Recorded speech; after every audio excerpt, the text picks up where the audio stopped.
അധ്യായം 10. എഡ്ഗാർ സഹോദരിയെ വിളിച്ചു. ഇസബെല്ല, ഇസബെല്ല, ഇങ്ങോട്ട് വരൂ. അവൾ ശബ്ദം കേട്ട ഭാഗത്തേക്ക് നോക്കി.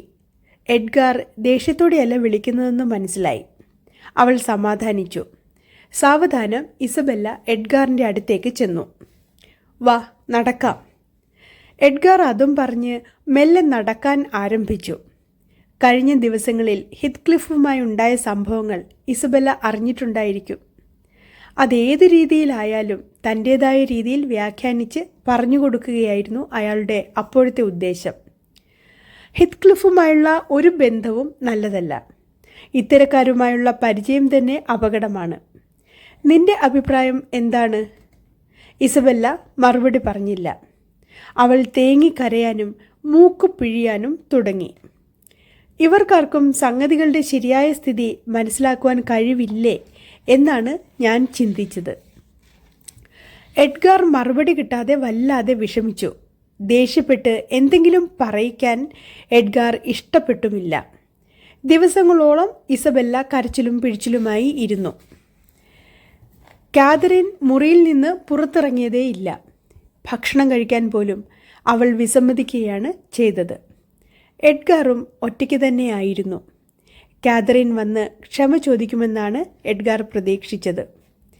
3 ദിവസങ്ങളായി കാതറിൻ വെറും വെള്ളം മാത്രമേ കുടിക്കുന്നുള്ളൂ. 4-ാം ദിവസം അവൾ തന്നെ വാതിൽ തുറന്നുവന്ന് ഭക്ഷണത്തിന് പറഞ്ഞു. ഭക്ഷണം കഴിഞ്ഞ ശേഷം അവൾ എന്നോട് ആരാഞ്ഞു, എനിക്കിങ്ങനെ അസുഖമായിട്ടും എഡ്ഗാർ എന്താ വന്ന് അന്വേഷിക്കാത്തത്? അവൻ പ്രയാസങ്ങൾ ഓർമ്മിക്കാതിരിക്കാൻ പുസ്തകങ്ങൾ വായിച്ചുകൊണ്ടേയിരിക്കുകയായിരുന്നു. എല്ലാറ്റിനും സാക്ഷിയായി ഞാൻ അവരെയൊക്കെ അനുനയിപ്പിക്കുന്ന വർത്തമാനങ്ങളെ പറയാൻ പാടുള്ളൂ എന്നറിയാം. അങ്ങനെ തന്നെ ഞാൻ ചെയ്തു. കാതറിൻ ശരിക്കും രോഗിയായി. അവൾ ഒരു കൊച്ചു പെൺകുട്ടിയാകാൻ കൊതിച്ചു. അതിനുവേണ്ടി പ്രാർത്ഥിച്ചു. അതേപോലെ പെരുമാറി. എനിക്ക് ശുദ്ധവായു ശ്വസിക്കണം. എലൻ, വേഗം ജനലുകളെല്ലാം തുറക്കൂ. നീ എന്താ അനങ്ങാതെ ഇരിക്കുന്നത്? തണുപ്പ് കൂടുതലാണ്. നിന്റെ ശരീരത്തിന് അത് താങ്ങാനുള്ള കെൽപ്പില്ല. ഞാൻ അവളെ തടഞ്ഞുകൊണ്ടു പറഞ്ഞു. അവൾ അതിനു മുന്നേ ജനാലയ്ക്കടുത്തെത്തി. ജനൽപ്പാളികൾ തള്ളി തുറന്നു. തണുത്ത കാറ്റ് കത്തിയേക്കാൾ മൂർച്ചയിൽ ശരീരത്തിലേക്ക് തുളഞ്ഞു കയറി. ഞാൻ അവളെ പിടിച്ചു വലിച്ചു. അവൾക്കപ്പോൾ എവിടുന്നോ വന്യമായ ശക്തി ലഭിച്ചതുപോലെ. എനിക്ക് അവളെ അനക്കാൻ കഴിഞ്ഞില്ല. ആരും പുറത്തിറങ്ങാത്ത സമയമാണ്. ഇരുട്ടുമുണ്ട്. വുദറിംഗ് ഹൈറ്റ്സിൽ നിന്നും വിളക്ക് കത്തുന്നതായി അവൾ പറഞ്ഞു. ഞാനൊന്നും കണ്ടില്ല. അവൾ അപ്പോൾ പറയുന്നതൊക്കെ അർത്ഥമില്ലാത്ത കാര്യങ്ങളാണെന്ന് മനസ്സിലായി. അവളുടെ ഭ്രാന്തൻ വർത്തമാനങ്ങൾ തടയാൻ എനിക്ക് സാധിച്ചുമില്ല. ഞങ്ങളുടെ സംസാരം എഡ്ഗാർ കേട്ടിട്ടുണ്ടാവണം. വാതിൽ തുറന്നു വന്നു. ഞാൻ ഉടനെ അലറി പറഞ്ഞു, സാർ, കാതറിന് അസുഖമാണ്. നിങ്ങൾ ദേഷ്യപ്പെടല്ലേ. എങ്ങനെയെങ്കിലും അവളെ കൊണ്ടുപോയി കിടത്തൂ. എഡ്ഗാർ വന്നത് ദേഷ്യത്തിലാണ്. കാതറിൻ്റെ സ്ഥിതി കണ്ടപ്പോൾ അല്പം ഒന്നടങ്ങി. എല്ലൻ എന്താ നേരത്തെ എന്നെ ഈ കാര്യം അറിയിക്കാതിരുന്നത്? എൻ്റെ മറുപടിക്ക് കാത്തു നിൽക്കാതെ കാതറിനെ എഡ്ഗാർ പൊക്കിയെടുത്തു. ഞാനൊന്നും പറഞ്ഞില്ല. കാതറിനാണ് പറഞ്ഞത്. വൈകിപ്പോയി. നിങ്ങളെ ആവശ്യമുണ്ടായിരുന്ന സമയത്ത് വന്നില്ലല്ലോ. പള്ളി സെമിത്തേരിയിലെ നേരിയ കിടപ്പിടത്തിൽ നിന്നും എന്നെ കൊണ്ടുപോരാൻ നിങ്ങൾക്ക് കഴിയില്ല. എത്രയും വേഗം ഞാൻ അവിടെ എത്തും. നീ എന്തൊക്കെയാ പറയുന്നത്? എനിക്ക് സങ്കടം സഹിക്കാനായില്ല. സത്യമാണ് ഞാൻ പറയുന്നത്. ഞാൻ ഒറ്റയ്ക്ക് അവിടെ കഴിഞ്ഞോളും. എനിക്കാരും കൂട്ടിനുണ്ടാവില്ല. എന്തായാലും കല്ലറയുടെ പുറത്ത് എൻ്റെ പേര് കൊത്തിവെച്ചിട്ടുണ്ടാവുമല്ലോ. അതുകൊണ്ട് ആർക്കും മാറിപ്പോവില്ല. എന്തു ചെയ്യണമെന്നറിയാതെ കാതറിനെയും താങ്ങിപ്പിടിച്ച് എഡ്ഗാർ അങ്ങനെ നിന്നു. അവൾ സങ്കടം കൊണ്ട് പറയുന്നതാ. എഡ്ഗാർ വിഷമിക്കേണ്ട. ഞാൻ സമാധാനിപ്പിക്കാനാണ് അങ്ങനെ പറഞ്ഞത്. എഡ്ഗാർ എന്നോട് കയർക്കുകയാണ് ചെയ്തത്. എനിക്കാരുടെയും ഉപദേശം വേണ്ട. ഞാനത് കാര്യമാക്കിയില്ല. ഡോക്ടറെ വിളിക്കാൻ ഓടി. അവരൊക്കെ ചെയ്യുന്നത് പോലെ എനിക്ക് കഴിയില്ലല്ലോ. ഡോക്ടർ ഉടനെ വന്നു. അവളെ പരിശോധിച്ച ശേഷം അദ്ദേഹം പറഞ്ഞത് ഞങ്ങൾക്ക് ആശ്വാസകരമായിരുന്നു. അവൾക്ക് ശാന്തമായ അന്തരീക്ഷം നൽകണം. ഇതൊരു മതിഭ്രമമാണ്. മരിച്ചു പോകുമെന്നുള്ളത് കുട്ടിയുടെ തോന്നൽ മാത്രമാണ്.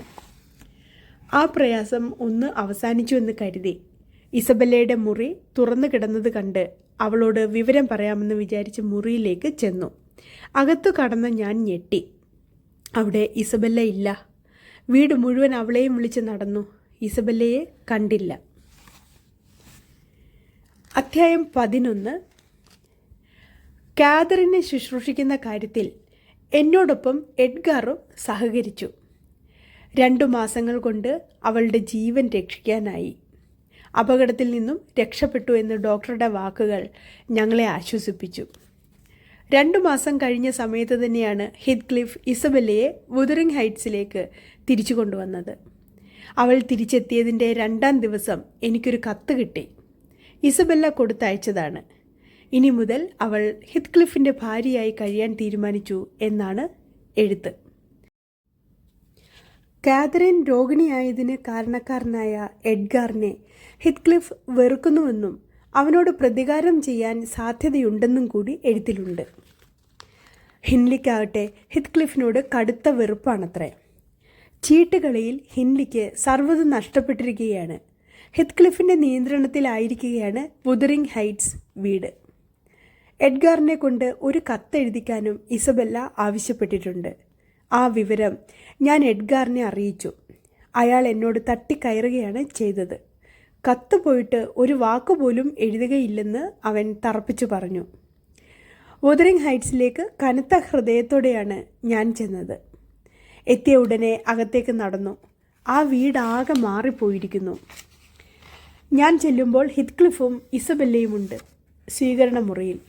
എന്നെ കണ്ടപാടെ ഹീത്ക്ലിഫ് എഴുന്നേറ്റ് വന്ന് അഭിവാദ്യം ചെയ്തു.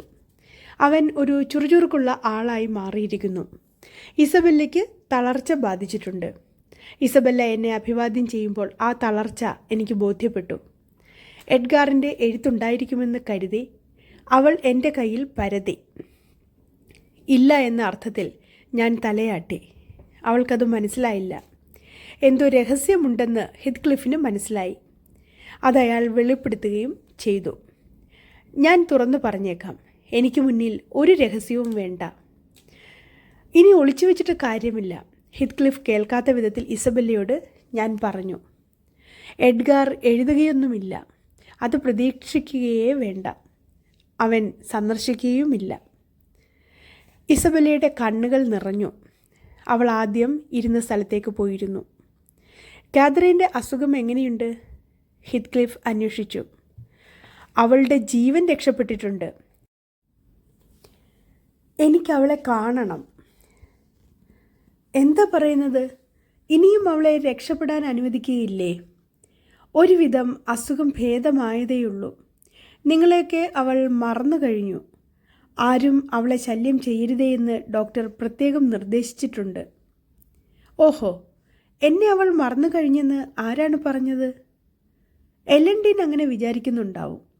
അത് അസംഭവ്യമാണ്. എനിക്കുള്ളതുപോലെ ആഴമുള്ള ഒരു ഹൃദയം കാതറിനുമുണ്ട്. എഡ്ഗാറിനോടുള്ളതിൻ്റെ 1000 ഇരട്ടി ഇഷ്ടം അവൾക്ക് എന്നോടുണ്ട്. എഡ്ഗാറിനെക്കുറിച്ച് ഹീത്ക്ലിഫ് പറഞ്ഞത് ഇസബെല്ലയ്ക്ക് ഒട്ടും വിശ്വസിക്കാൻ കഴിഞ്ഞില്ല. നിങ്ങളങ്ങനെ പറയരുത്. എൻ്റെ സഹോദരനെ പറ്റി അങ്ങനെ പറയാൻ നിങ്ങൾക്ക് എന്ത് അവകാശമാണുള്ളത്? എനിക്ക് അവകാശമൊന്നും വേണ്ട. എന്തായാലും സഹോദരന് നിന്നോട് എന്ത് ഇഷ്ടമാണെന്നോ? ഹീത്ക്ലിഫിൻ്റെ പരിഹാസം ഇസബെല്ലയുടെ വായടച്ചു. ഞാൻ ക്ലിഫിനോട് പറഞ്ഞു, കുറച്ചുകൂടി ദയോടുകൂടി പെരുമാറണം ഹീത്ക്ലിഫ്. അവൾക്ക് അസുഖം പൂർണ്ണമായി മാറിയിട്ടില്ല.